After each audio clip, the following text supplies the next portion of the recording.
you're never gonna feel ready to do hard things. It's rare that you'll wake up in the morning feeling prepared to go after your dreams. Hard things are meant to be scary. They're meant to make you feel uncomfortable because they require you to go to a place that's unknown. Life is hard. Easy, it's not an option. But it's worth fighting. It's worth believing. It's worth giving yourself a chance. It's worth mustering yourself up, standing up inside yourself. It's worth fighting relentlessly, never giving up. It's worth fighting a good fight. It's worth being around motivated, positive people. It's worth being up-tempo. It's easy to have faith and feel good when you're feeling good and you have no pain and your bills are paid and you got a clean bill of health from the doctor. It's easy to be motivated then. But when that's not the situation, it's hard. When you look in the mirror and you don't see the person that you once saw. It's hard. I know it's hard, but do it hard. The road to paradise starts in hell. You have to take that bus ride, that walk, that crawl, that flight, whatever it may be, back to hell consistently. Because here's the thing, if hell comes visits you, and it visits a lot of people, it's not going to leave. And your hell is what you're willing not to acknowledge. You're not willing to acknowledge who you are, what your darkness is, what fuels you. Why? We all ask why we should work this hard. Why take that many classes? You know, why take the notes? Why read the books? Why work that hard? Why? Good question, why? Best answer to why, I think, is the second question. Why not? Why not see how many books you can read, how many classes you can take, how many skills you can develop? Why not see how valuable you can become to the marketplace, to your friends, to your family? Why not see what you can make of yourself? Why not see how far you can go, how much you can see, how much you can earn, how much you can share? Why not? So as we look at the future, we can decide that from this day forward, as I look at all the dimensions of my life, looking at myself mentally, emotionally, and spiritually, I'm going to do all I can do to develop me, to bring my talent out here, to make a contribution to life. But is it easy? No. Is it worth it? Yeah. Yes, your life is worth it. Why do you do this thing every single day, and what does it mean to you? I want you to ask yourself those two questions every single day. When you get tired, when you're not feeling it, when you don't value it, when you take it for granted, every single day. Why do I do this, and what does it mean to you? Because if you say you do it for a certain reason, and it means something to you, every single day you'll come out, and you'll never cheat it, and you'll cherish every single aspect of it for the ability to become great. That those minutes and those hours, they turn into weeks and months and years, and holding the line in those critical minutes will put you in an infinitely better place, physically and mentally, if you maintain the discipline. So work through the weakness, fight through the temptation, hold the line. No one's coming. No one. No one's coming to push you. No one's coming to tell you to turn the TV off. No one's coming to tell you to get out the door and exercise. Nobody's coming to tell you to apply for that job that you've always dreamt about. Nobody's coming to write the business plan for you. It's up to you. You've got to put in the work when no one else is watching. You have to convince yourself that the things that are in your head, the self-doubt that has been imposed because of life and small setbacks, are temporary. But the results you leave are permanent. Don't allow the setbacks you once had be the thing that keep you from going after your goals. Set those goals higher. Stop looking for validation from the outside and start believing on the inside. That if I got up this morning, it's because God had a plan for me and I need to fulfill it. You know you have the desire to achieve more. And so what's it going to take for you to start rewriting the story in your life? See, the problem is you have bought into this false narrative that you are destined for failure because you come from a failed family. You come from a divorced family. You come from a family of alcoholics. Blue collar. We're just supposed to be blue collar. No, you're not. No, you're not.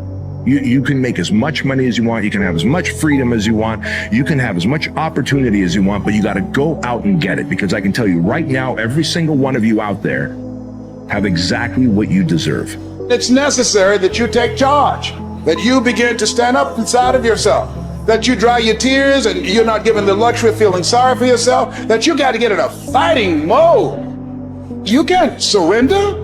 You can't be a chump. You got to fight back. You got to stand up and start. So wait a minute, what is it I need to do? You got to make yourself move, even if it hurts. Many people have been written off and said, this one won't survive. And they did. It's possible. You've got to believe in your heart of hearts that it's possible that you can beat this.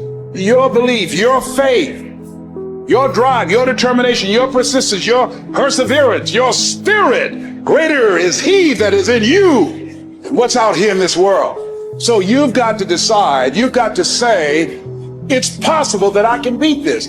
And it's necessary that I do this. In spite of the pain and the conditions, you've got to mobilize your mind and your spirit. There's nothing as powerful as a made-up mind.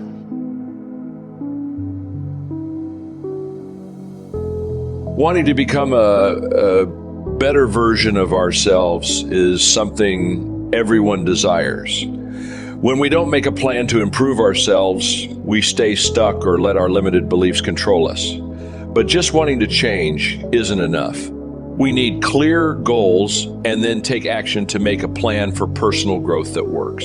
You get results by doing, not just talking. Thinking about problems won't solve them. Make a plan for personal growth with things you can actually do. Work hard to overcome any obstacles that stop you from reaching your goals. If you work hard and keep at it, you'll become the best you can be. What's a plan for personal growth? A plan for personal growth is like a customized plan for your life. Start by figuring out what makes you happiest in life. Then work backwards. Think about the habits you need, the things you need to learn, and the steps to get there. Personal growth isn't only for people who feel stuck or have big problems. Everyone benefits from having a plan to grow. Learning how to keep growing helps you be more confident, reach your goals, and feel satisfied. If you're not making progress, you're going backward. So it's time to start growing. Finding your personal challenges. First, decide what's important in your life to set goals for personal development. What does your plan for personal growth mean to you? Is it about getting better at talking to your partner? Do you want to do well at work? Do you want to eat healthier or get in better shape? Do you want to be better with money? No matter your challenges, there's a way to achieve what you want. Growth and success mean different things to different people, but most personal growth plans cover 4 areas: work, relationships, learning, and health. You can adjust your goals in these areas to fit your life and keep growing. Work goals are about your job. They can be things you want to do sooner or later. For example, you might want a better job in a year, a different job in 5 years, and your own business in 10 years. Work goals also include getting better at your job by learning and going to events. Relationship goals can mean finding love if you're single, or making your relationship stronger if you're in one. If you want love, you'll work on finding the right person and getting over things that stop you. If you're in a relationship, you might want to make it more exciting or stop fighting. Learning means feeding your brain, learning new things, and staying interested in learning. You could decide to read a long book, learn to play a musical instrument, or do puzzles regularly. Health is one of the most common things people want to improve. It might seem like just losing weight or getting strong muscles, but it's more. Being healthy means living in a way that gives you energy and strength to chase your other goals. Knowing the parts of personal growth plans. There are many ways to make a personal growth plan, but we can put them into 7 groups. 1, skills. These are things you're good at or can learn. To do well in life, know what you're good at and what you need to learn. 2, growth. To get what you want in your job, relationships, life, or health, you need to learn more and be open to change. 3, power. This is how much control you give others over you. To grow, take back some control. Don't let others control you too much. 4, improvement. To make your life better, think positive and work hard. All growth comes from improving yourself. If you don't try to be better, you won't reach your goals. 5, empowerment. What's special about you? It doesn't matter what others think. Feel more confident by thinking good things about yourself and doing things you enjoy. 6, analysis. This means looking at what you're good and not good at. No one is great at everything. Be honest about where you need to improve and what you can do to get better. 7, goals. Having goals is important to make changes and reach your dream. Being ambitious won't help if you don't know what you want. The secret of success is learning how to use pain and pleasure instead of having pain and pleasure use you. If you do that, you're in control of your life. If you don't, life controls you. If you want your life to change, here's the source of it all. Ideas plus inspiration. The good news is, ideas are not that far away. I've got an excellent phrase for you to consider, one that will serve you well for the rest of your life. Everything you need is within reach. The ideas you need for life change or business change are within listening reach. They're within reading reach. In fact, there's probably a library not too far from you. The problem is, most people pass by libraries. Very few walk in. Andrew Carnegie set up all these libraries across the country thinking everybody would stop in. But no, almost everybody drives right on by. Do you know how many people own a library card in the United States? 3%. And guess how much they cost? Nothing. The ideas are within reach. But here's the key question. Who is going to reach? There's a simple biblical phrase that says, if you seek, you will find. But it's very important to know that finding is reserved for the seekers. We don't find what we need. We find what we search for. If you will search, if you'll try, if you'll go, if you'll listen, ideas are within reach. And ideas are life-changing. There's nothing so powerful as an idea whose time has come. A business idea, a social idea, an investment idea, a good health idea. All you need is a specific idea to make an impact on your life. Ideas can help you gather treasure, gather equity, and gather wealth. 10 years from now, you can be right where you are now, or you can be in a new place. The difference between now and then could be significant in terms of money, lifestyle, treasure, and equity. In 10 years, you can enjoy an incredible life if right here and now you make a small change in your thinking to start you on the journey. The key is to start right now gathering the ideas and making the changes that will take you further along this new road. Ideas can change your life, and sometimes all you need is just one more good idea in a series of good ideas. It's like dialing the numbers of a combination lock. After you've dialed 5 or 6 numbers, the lock may not come open, but you probably don't need 5 or 6 more numbers. Maybe you need just one more number, one more idea. Maybe a seminar or a sermon can provide it. The lyrics from a song could do it.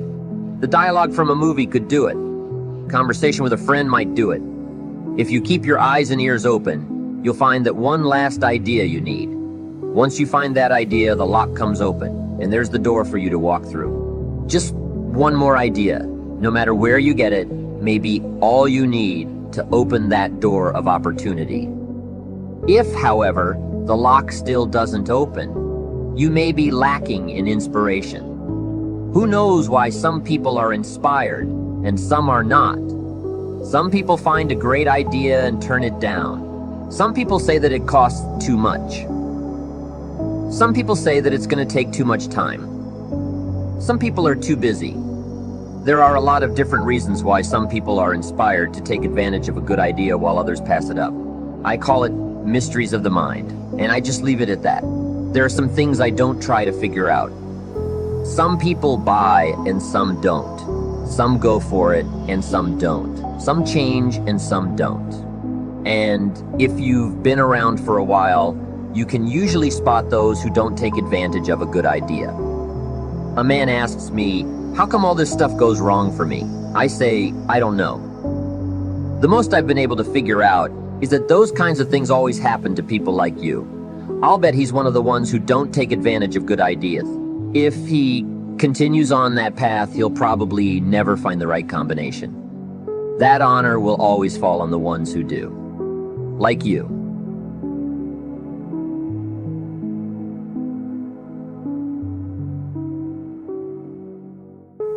You have no idea how efficient people get. It's off the charts. If we all got our act together collectively and stopped making things worse, because that's another thing people do all the time. Not only do they not do what they should to make things better, they actively attempt to make things worse because they're spiteful or resentful or arrogant or deceit, all of those things all bundled together in an absolutely pathological package. If people stop really trying just to make things worse, we have no idea how much better they would get just because of that.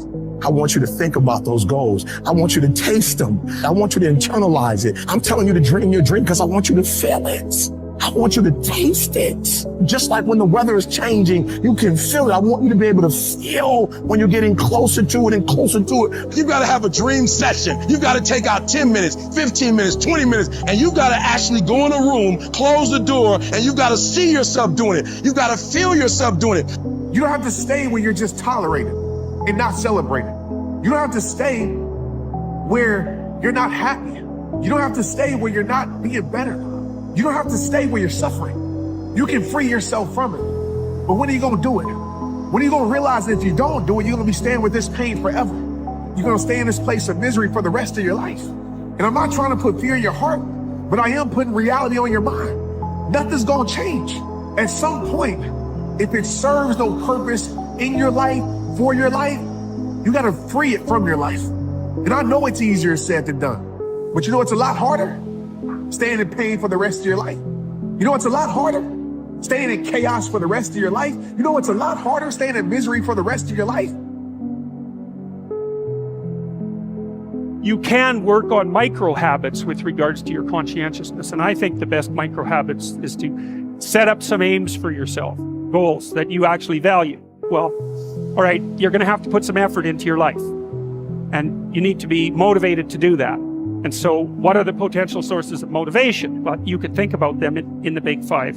But then there are dimensions that you want to consider your life across. And so we ask people about, well, you know, if you could have your life the way you wanted it in 3 to 5 years, if you were taking care of yourself properly, you know, what would you want from your friendships? What do you want from your intimate relationship? How would you like to structure your family? What do you want for your career? Life is a game, and the rules of the game demand that we constantly lean into growth, purpose, duty over desire, purpose over pleasure, become congruent with the man that we want to be, to live a life of fulfillment and significance without anxiety and depression, shame or guilt, a life of sovereignty and freedom, to have peace of mind, and to have sound sleep when I go to bed at night because I carry no weight of guilt and shame. That is the man, the idealized version of myself that I am building. We all have a duty to become and create the most idealized version of ourselves, the man that we needed in our lives. Sometimes desire waits for a trigger, waits for something to happen. Who knows what the happening may be? A song, the lyrics, a movie, the dialogue, a seminar, a sermon, a book, an experience, confrontation with an enemy, a conversation with a friend who finally levels with you. Whatever the experience it is, it's so valuable. Here's my best advice. Welcome all experience. You never know which one is gonna turn everything on. Don't put up the wall. The same wall that keeps out disappointment keeps out happiness. Take down the walls. Go for the experience. Let it teach you.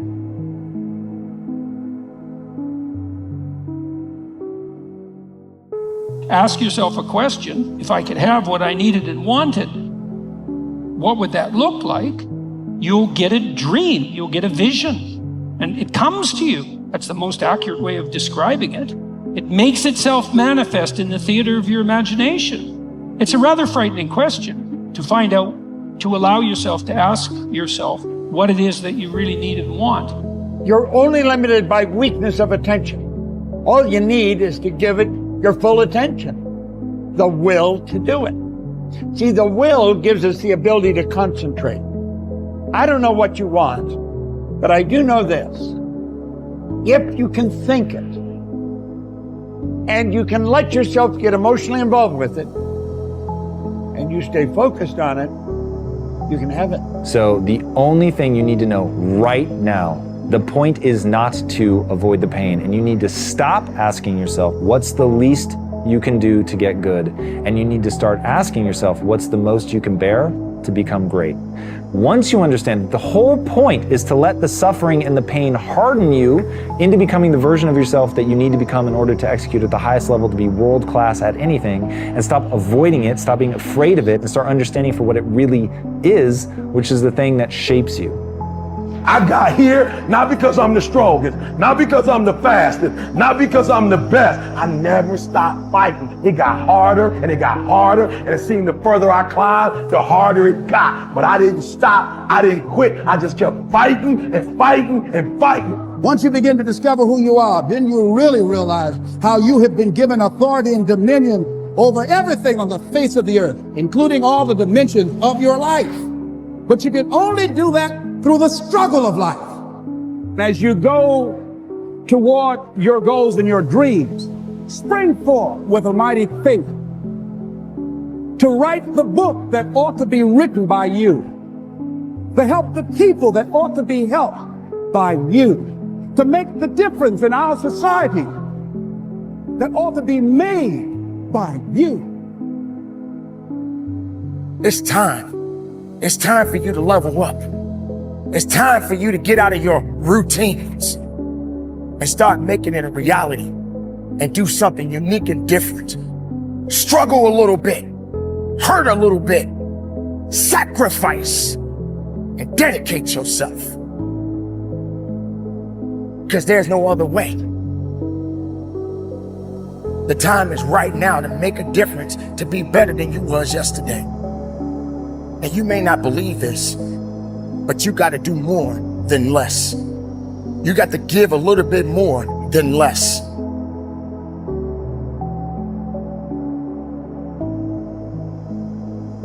Enhancing your inner resilience involves integrating these methods empower you to tap into your embrace empowering habits. Successful individuals undertake tasks that others might avoid, embracing habits that amplify their productivity.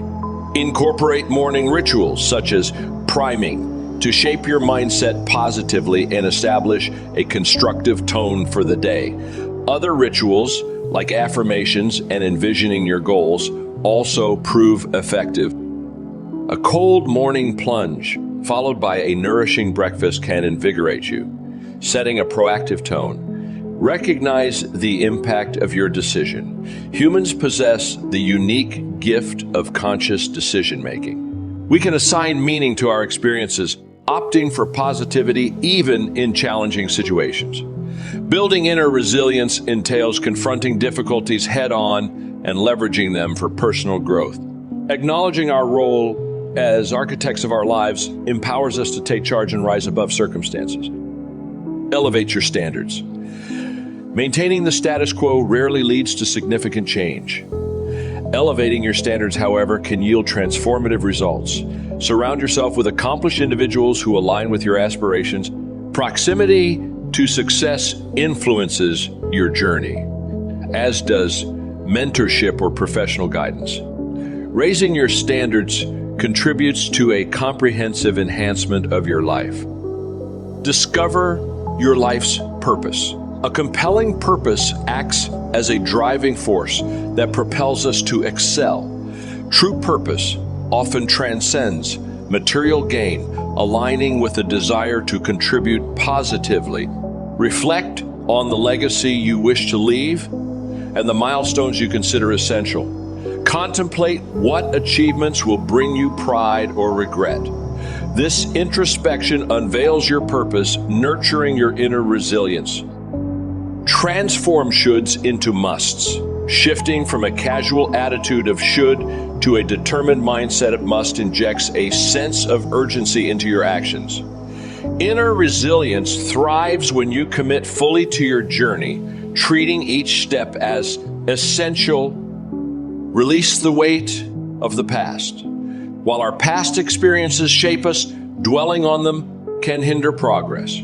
Individuals who build inner resilience learn from failures, extracting valuable lessons, and cultivating a growth-oriented mindset.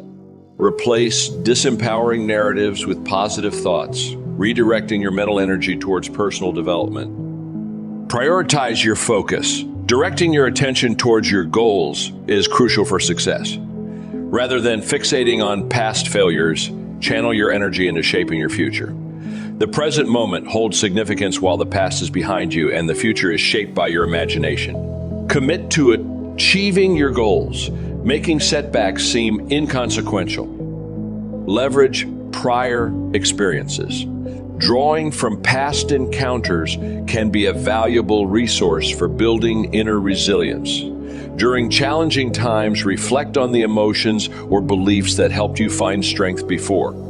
Analyze how these factors have evolved over time, using past experiences to bolster your resilience. Cultivate a foundation for success. Developing inner resilience requires intentional preparation. Establish routines and a mindset that encourage the utilization of your strength. Use your abilities to work towards your goals in a purposeful manner. The importance of inner resilience. Individuals who have left remarkable legacies demonstrate the power of inner resilience.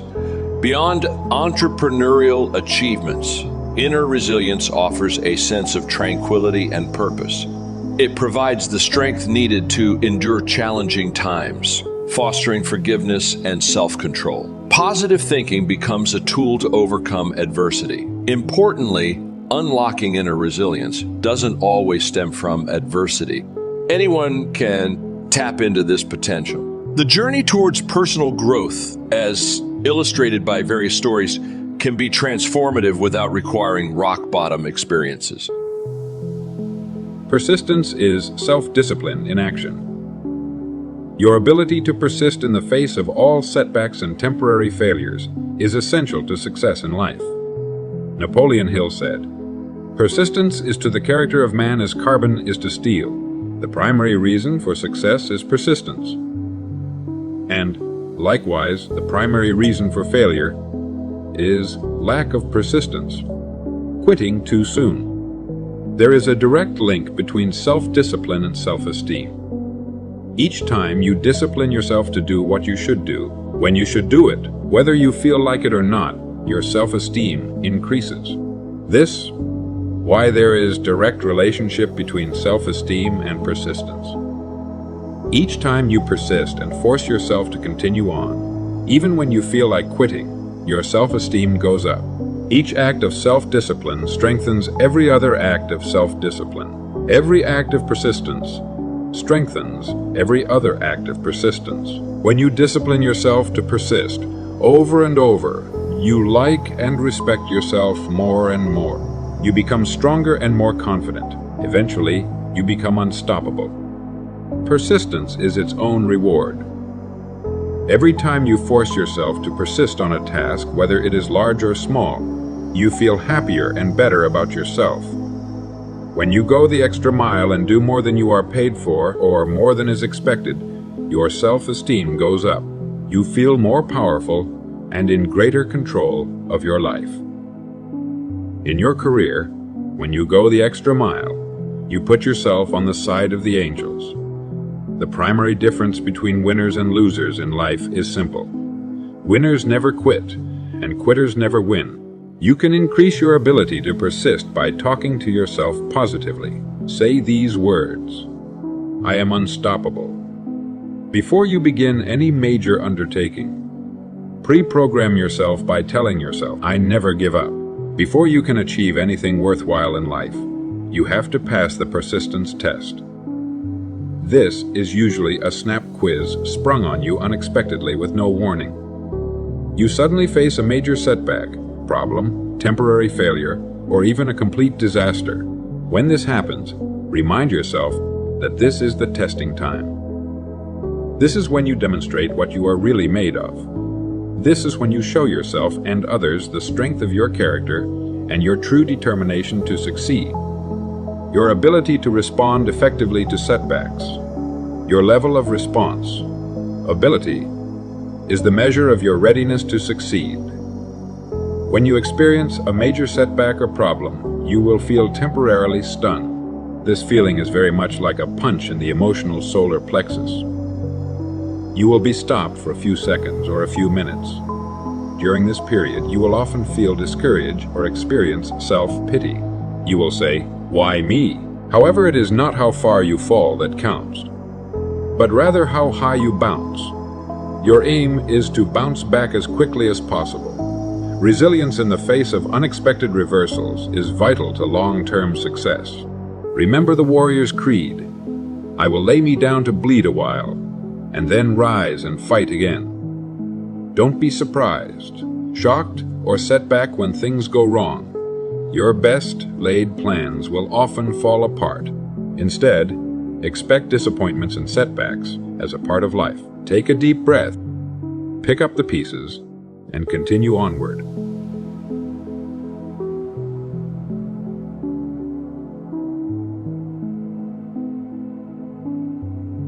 I think there are many modalities that work for trauma. What I've discovered is that insight never really changes behavior. You can see that your father was overbearing or was an alcoholic, or you could see all these different things, like you could come up with the insight of all these different things. The problem that I see with people is then they tend to excuse their change by saying, "Oh, I had a rough childhood, that's why I am the way I am." They're excusing their present position. So, and again, trauma is a difficult thing, but for me, the person who's living by the identity in their life that they were traumatized as a child or whatever it is, or they've had a trauma in their life, I'm not saying forget the trauma and create another emotion. I'm saying that the person who's willing to go through the emotion and keep working on lowering the volume to it. We have had so many people in this work with brutal pasts, really, really difficult pasts, do the work, and finally they reach that point where they just break free from the emotion. They look back, and I have interviewed enough of them. It's the same thing. They look back at their entire past, and they don't want to change one thing in their past because it brought them to this elegant moment where they're liberated.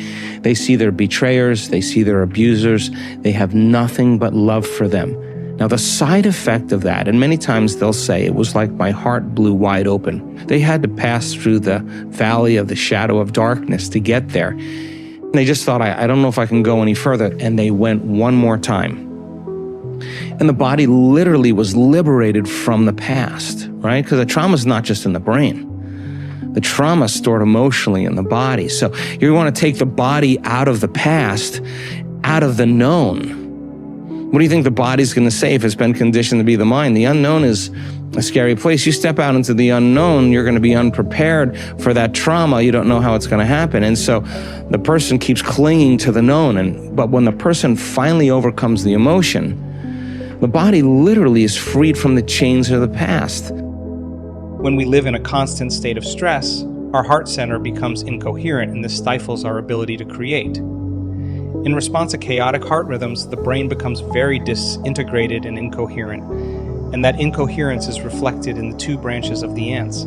If the parasympathetic system is the brake and the sympathetic system is the accelerator, when they are working in opposition, your body is receiving a message akin to stepping on the gas while your foot is on the brake.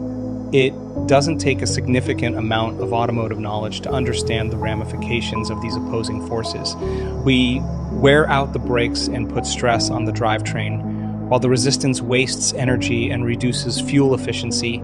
Eventually, this habituation of stress wears down the body so much that it eliminates our ability to repair and maintain health, depleting our vitality and resilience.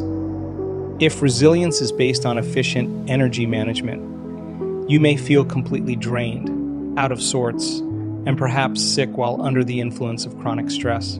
The more addicted we become to these states of stress, the less likely we are to open our hearts, go within, and consciously create heart coherence. An experience I had at my home in a rural area of Washington state serves as a good example. One November evening, I came home from work, parked my car as I always did, and began walking down the 40-yard path to my house. It was pitch black.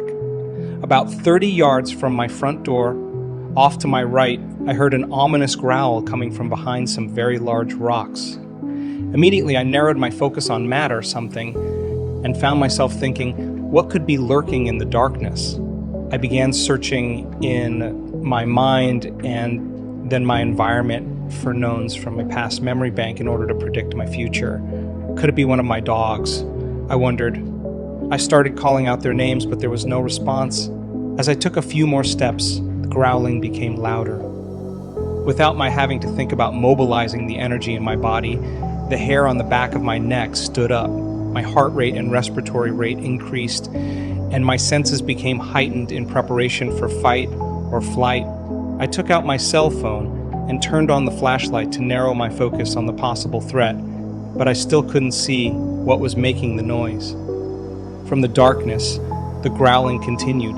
I slowly backed up and finally fled to my barn, where my ranch hands were putting away the horses for the night. We grabbed our guns and flashlights and returned to the scene just in time to see a cougar and her cub scurrying away through the bushes. You can probably gather from this story that a highly stressful situation like this is not the time to open your heart or trust in the unknown. It's not a time to take your attention off things in your outer material world to focus on a new possibility in your mind. It's a time to run, hide, or fight.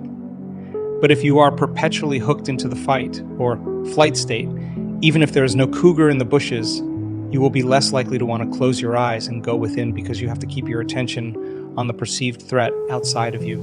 No new information can enter your nervous system that is not equal to or relevant to the emotions you are experiencing, so you can't program your body for a new destiny. So it makes sense that the more you live addicted to the stress hormones in your normal life, the less likely you are to want to create, meditate, or open your heart and be vulnerable. In order to change something, to arrive at a new vision of your future, if you wanted to arrive at a new goal or new vision of your future, you'd have to change something about yourself in order to get there. And you'd have to change the way you think, the way you act, and the way you feel. When you begin to become conscious of those unconscious thoughts, so conscious that you don't let them slip by your awareness unnoticed or unchecked by you. If you catch yourself speaking in a limited way, or you become conscious that you're behaving in a certain way, in a habit, and you can notice or pay attention to how you're feeling, then you're no longer the program. Now your consciousness observing the program, you're only unconscious when you're in the program, and so to change then is to become so conscious that you don't go unconscious again. And in a sense, that is consciousness that is really the puppet master that really decides who we want to be. I think the biggest problem is that people lose their free will to a set of programs. And so their body is basically programmed into a predictable future based on what they've done in the past. So to change that habituation takes an enormous amount of energy, an enormous amount of awareness. Every thought you think produces corresponding chemistry equal to that thought, which in turn creates an emotion. Therefore, you are suggestible only to the thoughts equal to your emotional state. We now know that when our students are heart-centered and feel more wholeness and oneness, they're less separate from their dreams. When they feel gratitude, abundance, freedom, or love, all of those emotions welcome corresponding thoughts. Those heart-centered emotions open the door to the subconscious mind so that you can program your autonomic nervous system equal to the thoughts of your new future. We also know that if they live in the feeling of fear or lack, but try to think they're abundant, they can't produce a measurable effect because change can only happen when thoughts are in alignment with the emotional state of the body. They can think positively all they want, but without a corresponding feeling or emotion equal to that thought, the message cannot be felt or understood throughout the rest of the body. So you could repeat the affirmation, "I am fearless," until you're blue in the face. But if it's fear you're actually feeling, the thought "I am fearless" never makes it past the brainstem, which means you're not signaling the body and ends into a new specific destiny. The feeling is what produces the emotional charge energy to stimulate your ants into a different destiny. Without the feeling, a disconnect remains between your brain and body, between the thought of health and the feeling of health, and you can't embody that new state of being. It's only when you change your energy that you can produce more consistent effects. If you sustain these elevated emotions on a daily basis, eventually your body, in its innate intelligence, begins to make relative genetic changes in the way I described earlier. That's because the body believes that the emotion you are embracing is coming from an experience in your environment. So when you open your heart center, practice feeling an emotion before the experience occurs, and marry it with a clear intention, the body responds as if it's in the future experience. That heart-mind coherence then influences your body chemistry and energy in a series of ways. If coherence between the heart and the brain can originate in the heart, and their synchronization results in optimal performance and health, then you should be taking time every day to focus on activating your heart center by intentionally choosing to feel the elevated emotions of the heart rather than waiting for something outside of yourself to elicit those emotions. You become who you are truly meant to be, a heart-empowered individual. When you are living by the heart, you naturally choose love and innately demonstrate it through compassion and care for the well-being of yourself, others, and planet Earth. Our students have demonstrated that with practice, we can in fact produce, regulate, and sustain elevated feelings and emotions independent of events in our external world. In our workshops around the world, through the practice of regulating heart rhythms to sustain elevated emotions, we teach our students how to generate heart and brain coherence. We then measure their abilities using HRV monitors. During guided meditations, we ask our students to surrender to the feelings of gratitude, joy, and love, and we encourage daily practice outside of our formal instruction. Because when one chooses to practice sitting in a state of coherence, it becomes a habit. I hope that with enough practice, our students can replace old mental scripts of feeling unworthy, fearful, or insecure with more elevated states of being and fall deeply in love with their lives. We've seen enough of them demonstrate that it is indeed possible to produce positive, measurable, tangible effects in their lives simply by shifting the paradigm of their thoughts and feelings. These dedicated individuals return to their homes, where the positive effects they've produced in their own lives ripple out to positively affect their families and communities, continuously expanding their vibrational influence of harmony and coherence throughout the world. By repeatedly practicing the regulation of heightened emotional states, in time, the constant feeling of elevated emotions creates a new emotional baseline. This baseline then begins to continuously influence a new set of thoughts equal to the heightened feelings.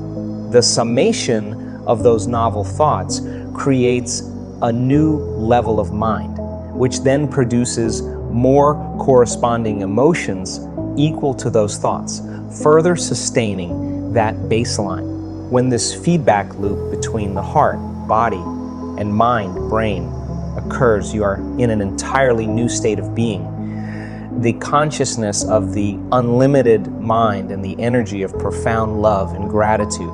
The repetition of this process is what it means to recondition your body, rewire your brain, and reconfigure your biology equal to your new state of being. Now, you are naturally, automatically, and regularly broadcasting a different electromagnetic signature of energy into the field.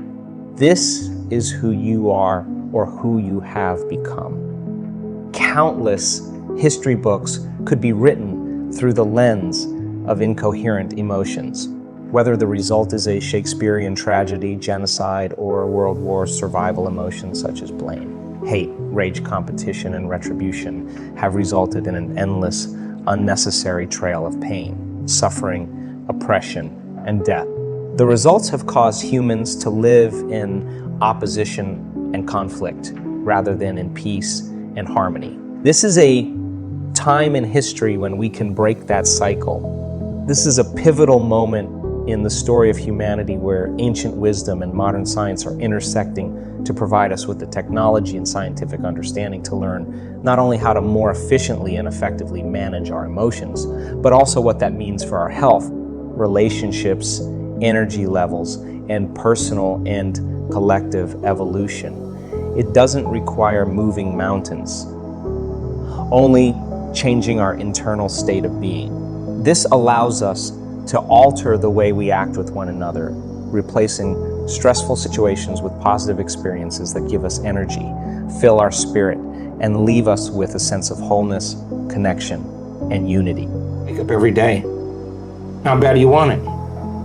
How bad do you want your dream? It's so much easier to forget that vision than to remember it, right? So if you're going to remember it, you got to keep it alive in your mind. How do you keep it alive in your mind? You disconnect from your environment. You close your eyes. You play music in the background. You sit your body down, and it's got to pee, and it's got to eat, and it's got to. Well, you just sit down for a few minutes, like training a dog. Like stay. When I say it's time to get up, we get up. Don't be thinking about what's going to happen in your day. You already know what's going to happen. Don't think what happened yesterday. You already know that. Get in the present moment and say, who do I want to be when I open my eyes? Who do I want to be today? What would greatness look like? How would one day, one shot, one lifetime, what would an abundant person do? Let me rehearse that with my eyes closed. Let me remind myself who I don't want to be. Let me remind myself of who do I want to be. Let's not get up, Lewis. Until we get into that. Till where the tennis ball hits the sweet spot. When you go, oh, I'm ready for the day now. Now, game on. Now, if you can maintain that modified state of mind and body the entire day without defaulting by seeing someone or doing something, stay in that state, the experiment still continues. And you're changing your energy. Doesn't happen in 2 days, you're not that good. Right. That's it. You're not that good. We keep practicing. People who show up for the 21 weeks in a row, this woman, 21 weeks in a row. The end of 21 weeks, she knew it. Boom, her whole life changed. Boom. Was it 21 days worth it? Ask her. The experiment, she was just changing the process.